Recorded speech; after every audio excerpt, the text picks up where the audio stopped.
I always tell my students, follow your bliss. Follow your bliss? Your bliss, where the deep sense of being in form and going where your body and the soul want to go. When you have that feeling, then stay with it and don't let anyone throw you off.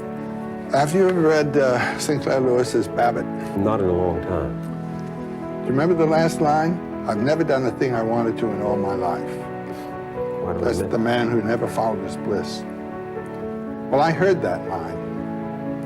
I was living in Bronxville when I was teaching at Sarah Lawrence. Before I was married, I used to be eating out in the restaurants of the town for my lunch and dinners. And Thursday night was the maid's night off in Bronxville, so that all the families were out in the restaurants. And one fine evening, I was in my favorite restaurant there. It was a Greek restaurant. And at the table was sitting a father, a mother, and a scrawny little boy, about 12 years old. The father says to the boy, drink your tomato juice. And the boy says, I don't want to. And the father, with a louder voice, says, drink your tomato juice. And the mother says, don't make him do what he doesn't want to do. Father looks at her and she says, he can't go through life doing what he wants to do. Said, if he does only what he wants to do, he'll be dead. Look at me. I've never done the thing I wanted to in all my life. I said, my God. Babbitt incarnate. And that's the man who never followed his bliss. Well, you may have a success in life, but then just think of it. What kind of life was it? What good is it? You've never done the thing you wanted to in all your life. What happens when you follow your bliss? You come to bliss in Sanskrit, which is the great spiritual language of the world, and they know all about it and have known about it for a long time. The transcendent is transcendent. But there are three terms that bring you to the brink. You might say the jumping off place to the ocean. And the three terms are Sat, Chit, Ananda. And Sat, the word Sat means being. Chit means full consciousness. And Ananda means rapture. So I thought, I don't know whether my consciousness is full consciousness or not. I don't know whether my being is proper being or not, but I do know where my rapture is. So let me hang on to rapture, and that'll bring me both being and full consciousness, and it worked. What was your rapture? Well, it started with Indians, and then it went on into more and more mythological matters and the realm of the arts, music,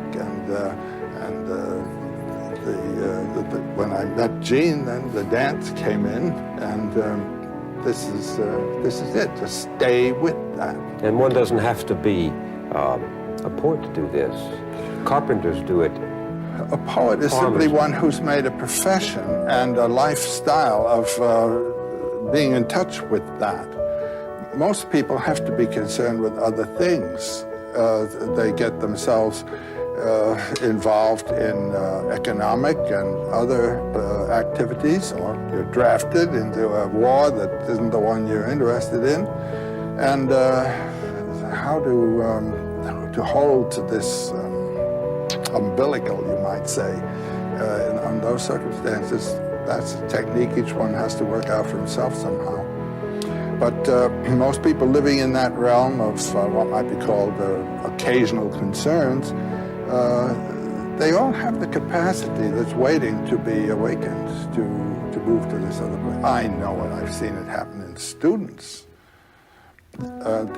Wonderful way of teaching we had at Sarah Lawrence, where I taught for 38 years. I'd have an individual conference with every one of my students at least once a fortnight for half an hour or so. And there you're talking on about the things that students ought to be reading, and suddenly you hit on something that the student really responds to. You can see the eyes open, the complexion changes, life possibility has opened there. And all you can say to yourself is, I hope this child hangs on to that, you know. They may or may not, but when they do, they've found life right there in the room with you. How would you advise somebody to tap that spring of eternal life, that joy that is right there? Well, we're having experiences all the time, which may, on occasion, render some sense of this, a little intuition of where your joy is. Grab it. No one can tell you what it's going to be. I mean, you've got to learn to recognize your own depths. Do you ever have this sense when you're following your bliss, as I have at moments, of being helped by hidden hands? All the time. It's miraculous. I even have a superstition that has grown on me as the result of invisible hands coming all the time. Namely, that if you do follow your bliss, you put yourself on a kind of track that has been there all the while waiting for you. And the life that you ought to be living is the one you're living somehow.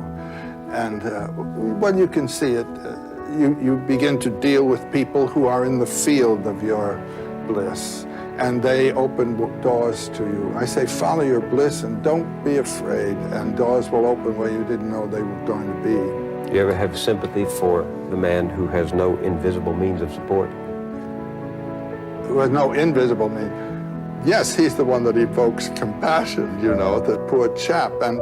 And to see him stumbling around when the water of immortal life is right there is really, it evokes one's pity.